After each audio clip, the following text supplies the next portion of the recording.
please like and subscribe to our channel.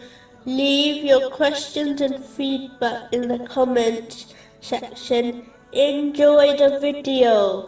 In chapter 24, verse 22, of the Holy Quran, Allah, the Exalted, teaches Muslims a very important lesson.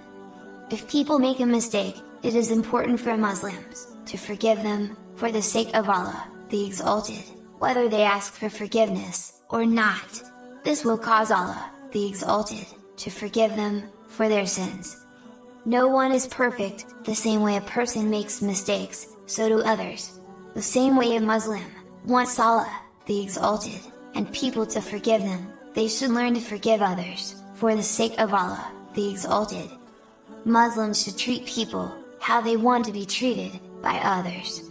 It's simple. If a Muslim wants the mercy of Allah, the Exalted, then they should be merciful and kind to others. This has been advised in a narration found in Sahih Bukhari, number 6655. And if they want to be forgiven by Allah, the Exalted, they should learn to forgive others.